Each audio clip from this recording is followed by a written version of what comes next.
Fox and Stork. The fox one day thought of a plan to amuse himself at the expense of the stork.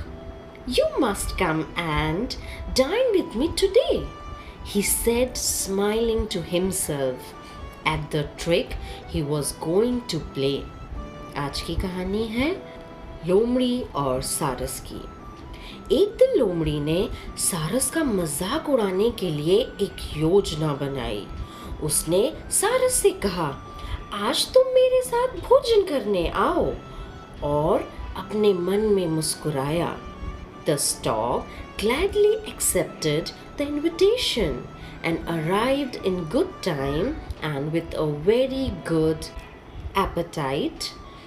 सारस ने खुशी खुशी निमंत्रण स्वीकार कर लिया और अच्छी भूख के साथ समय पर पहुंच गया।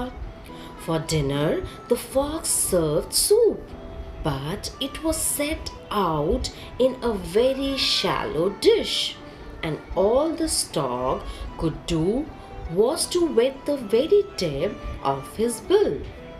रात के खाने में लोमड़ी ने सूप परोसा, लेकिन यह एक बहुत छिछली थाली में रखा गया था और सारस अपनी चोंच का सिरा ही गीला कर पा रहा था। Not a drop of soup could he get, but the fox lapped it up easily and made a great show of enjoyment. सारस सूप की एक बूंद भी नहीं ले पा रहा था, लेकिन लोमड़ी ने इसे आसानी से चट कर लिया और मजे लेने का खूब दिखावा किया।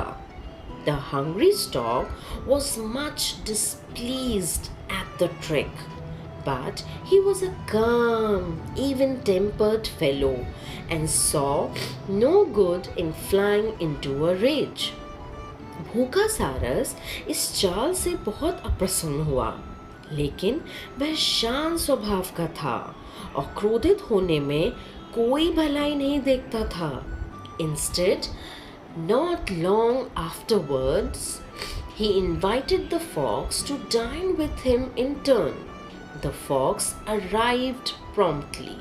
इसके बजाय कुछ ही देर बाद उसने लोमड़ी को अपने यहाँ भोजन पर आमंत्रित किया। लोमड़ी तुरंत निर्धारित समय पर पहुंच गई।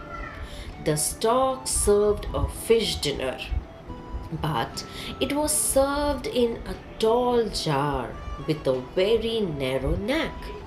सारस ने मछली का स्वादिष्ट भोजन परोसा, लेकिन यह एक बहुत सकरे मुंह वाले लंबे घड़े में परोसा गया था।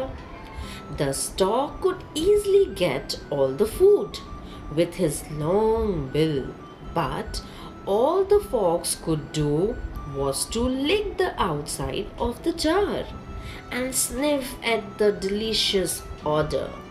सारस अपनी लंबी चोंच से आसानी से खाना खा पा रहा था, लेकिन लोमड़ी केवल घड़े के बाहर चाट सकती थी और स्वादिष्ट गंध को सूंघ सकती थी। And when the fox lost his temper, the stork said calmly.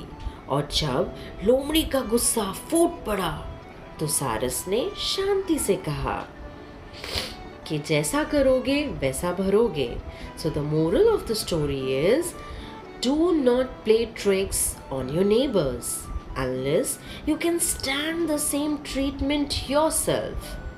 इस कहानी से हमें ये सीख मिलती है, अपने पड़ोसी के साथ चालबाजी ना करें जब तक कि आप स्वयं वैसा ही व्यवहार सहने के लिए तैयार ना हो। Thank you. अगर आपको ये वीडियोस अच्छे लग रहे हैं, please like, share and subscribe. Thank you for watching.